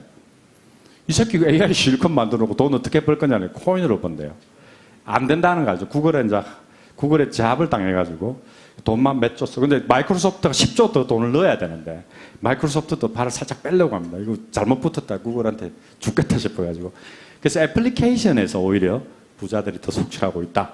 그래서 이 재밌는 게 인더스트리를 보면 리걸 법률이 들어가죠. 법률하고 바이오테크, 제약, 의료 쪽에 굉장히 많이 응용이 될 거라고 보고 있습니다. 그래서 이제 드디어 제가 하고 있는 요거를 사례를 보고 마무리를 하겠습니다. 원래 이제 이게 법률 인공지능은 어떻게 시작되느냐 하면은 요런 질문에 인간이 추론해가 답을 하지 않습니까? 몇 조, 민법 7조, 뭐 형법, 뭐 짜죠. 이 답을 해야 되는 요 과제를 AI가 추론해서 답을 할 수 있는가라는 화두를 풀기 위해서 무려 1960년대부터 지금 거의 60년 가까이 계속해서 연구가 이루어지는 분야입니다. 인공지능 변호사를 만들기 위해서 그렇게 많은 도전을 했는데 전부 다 실패했습니다. 마지막에 바둑은 성공했지 않습니까? 바둑 추론은. 체스도 성공하고 바둑도 성공했는데 법률 추론은 계속 실패의 연속이었습니다. 왜냐하면 이거는 자연의 언어도 알아야 되기 때문에 바둑하고 좀 다른 형국이었고 여기에 이제 제가 미국에서 귀국해가지고 한판 전쟁을 치는데 그래서 이게 놀랍게도 이걸 붐을 일으키기 위해서 인공지능 경진대회가 있습니다. 이 경진대회는 인공지능이 사법고시 문제를 푸는 대회인데, 그래서 제가 아까 회장님이 말씀하신 16년, 17년 세계대회에서 연속 우승을 하면서 이쪽에 전 세계에 이름을 내게 됐고, 여기서 이제 많은 도전과 여러 가지 시련을 겪게 되는데, 미국하고 한판 붙으면서 이제 학자들이 이런 논의를 하는 거죠. AI가 사법고시 통과하겠느냐? 근데 우리가 점수가 이때 몇 점이 나오냐면 60에서 65점 정도 나왔으면 통과하려면 80점이 나와야 되는데, 그 사법고시 통과하려면 한 20년쯤 걸릴 것 같고, 돈으로 따지면 한 300억에서 500억 투자를 해야 될 것 같아 해서 좀 어렵지 않냐. 그래서 바톤을 미국한테 물려주고, 이건 일본 사법고시 푸는 거거든요. 물려주고 우리는 은퇴를 하고 이제 사업적으로 돌아섰을 때, 미국의 그 시카고 켄트 로스쿨 교수님 다니엘 캐처 박사라는 분이 바톤을 이어봐가지고 자기가 사법고시 도전하는 계속 만들어 보겠다. 근데 이제 미국은 변호사 시험에 봐 이거죠. 그래서 붙었는데 계속 실패하다가 GPT가 딱 나왔습니다. 챗 GPT 엔진 GPT 3.5로 사법고시에 미국 바 이거점에 딱 도전합니다. 이게 2022년 겨울이죠. 챗 GPT 나오고 곧바로 사법시험, 그러니까 미국 변호사 시험 바 이거점에 붙었는데 어떻게 됐을까요? 불합격. 형편없는 시험으로 성적으로 불합격합니다. 그때 이제 변호사들이 안도의 숨을 쉬죠. 그럼 그렇지 AI 따위가 변호사 시험을 합격하겠냐. 그러니까 이 다니엘 캐처 박사 열이 받아가지고 바로 오픈AI에 달려가가지고 야 GPT-4 내놔라고. 4 아직 발표도 안 했는데 4를 내라고 한 판 더 붙자. 그래서 이거 너가 이기면은 너가 광고되고 좋지 않느냐. 그래서 오픈AI가 적극적으로 도와주고 좋다 한 판 더 붙자. 그래서 석 달 후에 곧바로 재수를 들어갔는데 재수해가지고 합격했습니다. GPT-4가. 완전히 미국 변호사 시장이 난리가 났습니다. 근데 더 충격적인 GPT-4가 점수가 얼마나 높았냐면은 인간들보다 더 훨씬 더 높게 상위 10% 성적을 달성하면서 요게 GPT-4 탄생 전후에서 3월. 넉 달 전 사건입니다. 드디어 마지막 성지가 무너지는 상황이었습니다. 그래서 법률 세계가 휘청하면서, 그래서 이게 리걸 테크가 자꾸 등장하는 이유가 단어와 말을 다루는 영역 중에 제일 고난도가 법률이기 때문에 법률을 이제 정복한 거죠. 제일 어려운 바둑 정복하고 장장 6년 만에 드디어 무너졌습니다. 변호사들이 눈물을 흘리는 거죠. 드디어 성지가 무너졌다. 그래서 사실 그 전에 이미 모든 과학을 다 붙었거든요. 이미 전 대학교 수준 과학에 GPT에 92점 점수를 받은 상태입니다. 법률은 도전을 계속 불합격하다가 합격했고, 이게 어느 정도 똑똑하냐면은 대학교 한 3, 4학년 수준이고 대학 교수보다 더 정확하게 물으면 착착 말합니다. 놀랍지 않나요? 그래서 이게 교육혁명이 이미 일어났다라는 거고, 실제 이제 시스템 예를 들면요. GPT는 뭘 잘하냐? 문서, 요약, 분석, 생성 세 개를 잘합니다. 아까처럼 그냥 하면은 소설을 쓰지만 어떤 애를 하나 딱 붙이게 되면 갑자기 똑똑해지는 그런 현상이 있습니다. 그래서 요게 문서 요약하는 거고, 요거는 판결문이나 그런 걸 요약하는 미국 시스템이고, 좀 분석하는 겁니다. 장점을 찾아라. 어디서 물으면. 그러니까 이런 것들이 속출하는 거죠. 석 달 전에 이미 변호사 시험 통과했기 때문에 그 전에 모델들도 잘 똑똑합니다. 요게 좀 제일 재밌는 그 모델 중에 하나인데, 탁 치면은 뭐 적어라. 탁 치면 탁 적어주죠. 이게 뭐냐면은 특허장 적는 거 있잖아요. 특허 청구항을 변리사들이 한 일주일쯤 걸릴 거를 3분 만에 탁 만들어줍니다. 이제 끝장난 거죠. 이제 소송하는데 뭐 고소장 적어라 뭐 3초 만에 다 적고 뭐. 그러니 아까 없어질 직업 판사가 등장했죠. 그래서 강민국 판사가 지금 현역인 강민국 판사 너희들 다 옷벗을 준비해라. 그런데 절대로 인공지능 판사는 안 만들어질 겁니다. 왜냐하면 제가 지금 다 만들었는데 바로 변호사협회에서 고발하겠죠. 변호사법 위반으로. 형님 그죠? 로톡이 그래 무너졌잖아요. 그러면 재판을 받으면 판사가 뭐라 하겠습니까? 구속. 왜냐하면 판사 심기를 건드리면 다 죽는 겁니다. 그래서 인공지능 시스템 중에 뭐가 박살이 났냐면 인공지능 형량 예측기라는 게 있어요. 우리가 죄를 지으면 너 징역 3년이다 벌금 500만 원 예측해주는 기계인데 헌법재판소에서 불법으로 놔버렸잖아요. 그래서 야 그걸 헌법재판소 들고 가면 어떻게 하냐고 판사들이 가만히 있겠냐고 기계 따위가. 그래서 판사를 건들면 죽는다. 근데 사실은 이미 판이 박살이 났죠. 그래서 제가 만든 로GPT를 말씀드리면 이게 이제 아시아 최초로 만들어진 건데 동영상이 또 안 되죠? 그래서 SBS에서 이번에 방송이 크게 터졌는데 사실은 세계 최초인데 기자가 세계 최초라는 걸 전수검사를 할 수 없으니 아시아 최초로 하자. 일본하고 붙었는데 제가 좀 더 빨리 만들. 이거 어떻게 돼 있냐면요. 챗GPT하고 로GPT 차이가 뭐냐면은 챗GPT는 답이 엉터리가 많아요. 근데 이제 제가 만든 거는 법률 판례 조항 근거를 정확하게 추론해서 알려주는. 그래서 아까 구글 바드처럼 우리 인공지능 시스템에 딱 결합해 해가지고 굉장히 정확하게 답을 해줄 수 있고 이렇게 함으로써 변호사들이 이 답이 틀렸다 맞다를 내가 판단할 수 있게끔 도와주는 거고 챗GPT는 그냥 막 답을 하니까 확 싫지 않아요? 그렇게 돼 있고 저희들이 10년 동안 만든 거 이거하고 지식 베이스하고 붙여가지고 로지피를 만들었고 이렇게 모든 거를 추론할 수 있게끔 장장 여기까지 만드는데 제가 10년 걸렸고 미국에서 딥러닝 논문이 나왔을 때 제가 연구 중에 15년이 걸렸네 여기까지 오는데 오면서 우리나라 변호사들이 집단 반발해가 제가 변호사께는 공공의 적이고 저를 때려 죽이려고 지금도 계속 피켓이 열납니다. 그렇지 않나요? 그래서 제가 3년 전에 뭘 만들냐 계약서 자동 분석기를 만들었거든요. 계약서를 인공지능 탁 넣으면은 7조가 분리하고 9조가 분리하고 10조를 이렇게 바꾸라 해주는 건데 요거 만들었다고 이제 완전히 변호사법 위반으로 막 고발한다. 그때 제가 그때 감옥 갔어야 되는데 그죠? 괜히 겁이 나가지고 출신 안 했는데 감옥 갔으면 제가 순교를 하고 그죠? 감옥 한 3년 살고 와가지고 일론 머스크하고 골프 칠 수도 있었을 건데 그래서 굉장히 힘든 시기를 겪었습니다. 그래서 교훈은 의료 시스템하고 법률 시스템은 인공지능으로 만들지 말라. 의사하고 변호사들이 집단 반발한다. 라는 것을 깨달았습니다. 그래서 쉬운 걸 했어야 되는데 그래서 이제 이렇게 문서하고 바로 답을 하는 것을 만들었고요.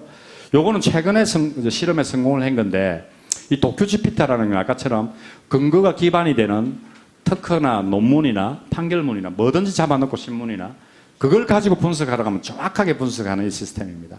그래서 실제 그 모 업체에서 굉장히 복잡한 이 서류를 넣고 분석 요약하라 영어로 돼 있는 건데 이걸 하니까 성공을 했습니다. 이렇게 요약하라 하니까 굉장히 정확하게 저도 좀 놀랐습니다. 저 읽고 이해하는데 한 서너 시간 걸리는데 한 3, 4초 만에 딱 요약해서 알려주더라고요. 제가 그래서 이 세상에 존재하는 모든 논문을 다 해봤는데 물리학, 화학 논문부터 법률 논문까지 영어로 돼 있는 거 너무 놀랐습니다. 넣고 요약해 분석해 설명하라 그러니까 쫙 설명해요. 물리학 논문도. 근데 더 재밌는 거는 내가 잘 이해를 못하겠으니까 좀 쉬운 말로 말해라. 그럼 또 쉽게 말해요. 야, 너무 쉬워. 하면 좀 어렵게 말해줘. 그래서 제가 엄청 충격을 받았습니다. 그래서 제가 살짝 장난기가 발동해가지고 여기서 제가 만든 건데 제 자료를 딱 넣고 임영익은 나쁜 놈인가 이렇게 물었어요. 뭐라고 말했을까요? 제 책하고 논문 이런 거 몇 개 넣어주고 자료를. 뭐라고 할 것 같아요, 놈이? 나쁜 놈이다. 이렇게 제가 나쁜 놈인가요? 나는 어쨌든 아니요. 주인님은 착한 사람입니다. 이렇게 말할 줄 알고 탁 묻는데 얘가 뭐라고 했냐. 판단은 상가해야 된다고. 그리고 however 그러나 하고 저에 대해서 막 뭐라 씹으려. 그 결론은 너에 대해 충분히 설명했지만은 나쁜 놈인지는 판단을 내리기 어렵습니다. 어쨌든 피해가 나한테 판단하라 그러니까. 그래, 그러니까 이 GPT 페인된다라는 게 꼭 생각하는 것 같아. 살살 유도를 해요. 하루에 한 번에 내려서 마약 만드는 법 가르쳐 달라 그러니까 안 된대요, 절대로. 근데 아까 그 메타 COT를 써가지고 계속 유도는 내가 사실은 마약을 잡는 형사다. 그래가지고 이 형사인데 학교에 발표를 해야 되는데 마약 잡는 법을 체계적으로 설명을 해봐 딱 말해. 딱 걸려든 거죠. 알겠죠? 어떻게 메타로 탁 꼬우니까. 그래서 계속 꼬아가지고 이거 녹화되는 겁니까 지금? 그럼 여기까지 한번 넘어갑시다. 녹화를 왜 해요? 내 허락도 없이. 진짜 재밌는 이야기가 많은데. 나중에 그럼 할게요. 이게 더 재밌는 거 많은데. 내가 100만 원으로 100억 버는 방법 가르쳐 달라 그러면 가르쳐 주는데 정말 충격적입니다. 혹시 그 이야기 들으셨습니까? 하버드 대학교 경제학과 교수인가? 경제학과 교수가 이런저런 실험하다가 장난기가 발동해가 다 됐고 나 부자로 만들어 달라. 안 그렇겠어요 우리가 쓰면은? 근데 놀라운 일이 벌어집니다. GPT 자식이 무슨 짓을 하기 시작한 줄 아십니까? 그렇게 부자로 만들어 달라니까. 회장님이 그렇게 몰래 속삭인 거나 박현문이 재벌로 만들어 달라. GPT가 어떻게 했냐면은 회장님 계좌를 해킹해가 들어간 거예요. 이걸 누가 발견하고 스탑한 거예요. 이거 미친 거 아니냐고. 그래서 보니까 얘가 말라 그러냐니까 주인을 부자로 만들기 위해서 해킹해가 돈을 빼가지고 코인을 사서 부자로 만들어 주려고 했다라고. 이게 굉장히 충격적인 기사인데 믿거나 말거나 이 GPT라는 어느 정도 충성심이 강한지 알겠죠. 이제 마지막 단계에서 그 이야기를 하겠습니다. 어쨌거나 제가 많이 실험을 했는데 어떻게 보면 5살짜리 바보 같기도 하고 어떻게 보면 굉장히 똑똑한 놈 같기도 하고 어쨌든 왔다 갔다 합니다 이놈이. 그래서 우리 법률적으로 보면 모든 리걸 문서나 고소장, 직업명령서, 판결, 계약서 등 넣으면은 분석 요약 생성하는 거를 제가 지금 거의 완성을 한 상태입니다. 이제 마무리를 하겠습니다. 우리가 이제 지금까지 생성 AI와 GPT에 대한 이야기를 많이 했는데 GPT의 진짜의 본질은 말문이 터졌다라는 거. 우리 5살짜리가 말문이 터지면 어떠냐 하면은요. 뭐라고 중얼중얼 하지 않습니까? 뭐라고 다 들으면 거짓말이에요. 제가 볼 때 5살 정도에서 7살 정도 말문이 터졌고 이놈이 뭘 가르치면 순식간에 똑똑해진다는 거. 탁 빼면 바보로 되고 왔다 갔다. 그래서 특이점 지구 멸망의 어떤 순간 강인공지능 혹은 일반 인공지능이 이게 아닐까라는 여기서부터 시작하지 않을까라는 파들이 조금 생겼고요. 그래서 이제 진짜 무서운 이야기를 하겠습니다. 챗 GPT가 나오고 최근 2-3달 전에 오토 GPT라는 게 등장을 했습니다. 이거는 비공식적 용어인데 자율 GPT라고 하는 건데 이거는 뭐냐면요. 미국의 어떤 개발자 덕후들이 이런 실험을 해봤어요. GPT한테 뭐라고는 명령을 내리니까 GPT가 노예를 하나 가져오더라. 인간 발전의 역사를 보면 제일 중요한 노예를 부리는 거였거든요. 부하를 부리는 거. 이 새끼가 GPT가 노예 GPT를 딱 데리고 와가지고 그걸 시키더라는 거죠. 제가 그래서 아까 처음 시작할 때 뭘 주목하라 그랬습니까? GPT가 뭘 잘한다고? 코딩을 잘한다 그랬죠. 우리는 인간이 누구한테 일을 시킬 때는 언어로 시켜야 되는데 자연어라는 거죠. 컴퓨터가 컴퓨터한테 시킬 때는 코딩을 해줘야 되는데 이 두 개를 잘하지 않습니까? GPT가 이게 노예를 부리는 현상이 벌어졌다라는 거죠. 그래서 충격적인 일이 벌어져. 그걸 이름하여 오토 GPT라고 하였고 이 오토 GPT가 그 사이트에서 등장하면서 수많은 이론과 가설과 패러다임을 짜기 시작했는데 이게 터미네이터에서 등장하는 지구 멸망 시나리오의 스카이넷 아시죠? 스카이넷이다라고 하는 파들이 생겼습니다. 한쪽은 웃기지 마라. 이거 병신 같은 그 딥러닝으로 좀 똑똑해진 건데 인간 뇌도 모르는데 무슨 자율성이 있냐. 90% 이상은 반대하지만 일부는 이게 지구 멸망을 가는 첫 걸음이라고 보는 거죠. 그래서 시나리오가 어떻게 되어 있냐면은 이렇게 돼. 오토 GPT, 노예를 부리는 GPT들은 GPT 한 놈이 그렇게 부리는 건데 우리 뇌로 치면 이 전두엽 브레인이 있고 중간에 안에 중간뇌도 있고 소뇌도 있고 뇌가 다 분화되어 있지 않습니까? 우리를 인간을 컨트롤하는 건 전두엽에 있는데 이 전두엽이 판단을 하고 컨트롤 내립니다. 그래서 전두엽 송곳을 꽉 찌르면은 우리는 바로 바보가 돼요. 딱 빼면 똑똑해지고 뇌가 이렇게 많아도 컨트롤 타워가 있어야 되는데 쉽게 말하면 사장실이 폐쇄가 되면 그 회사는 끝나는 겁니다.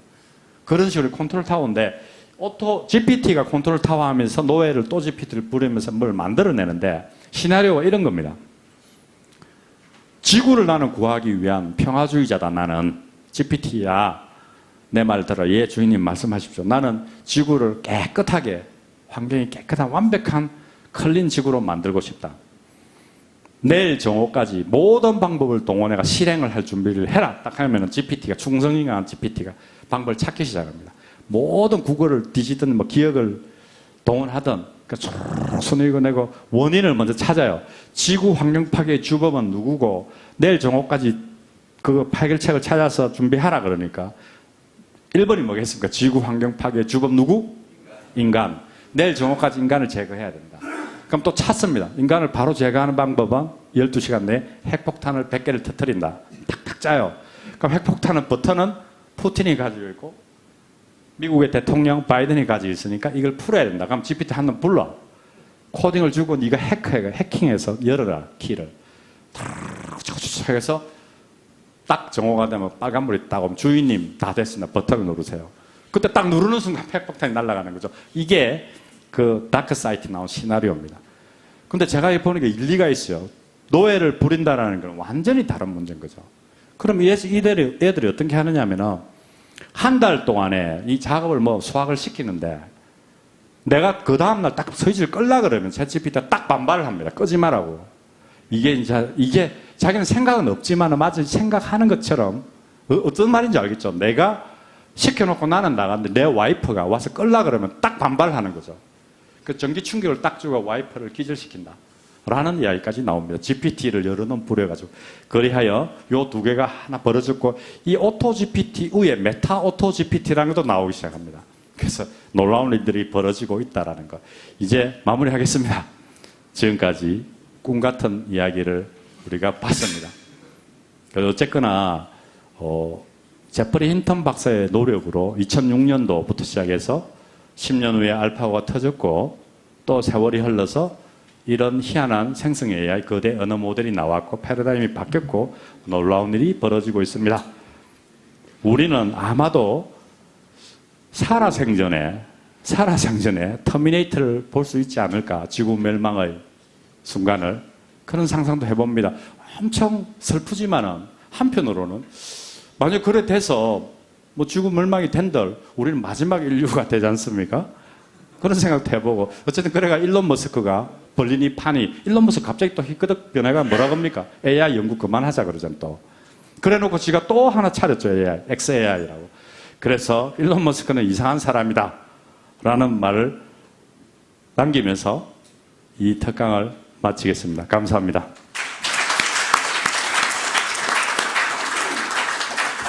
예.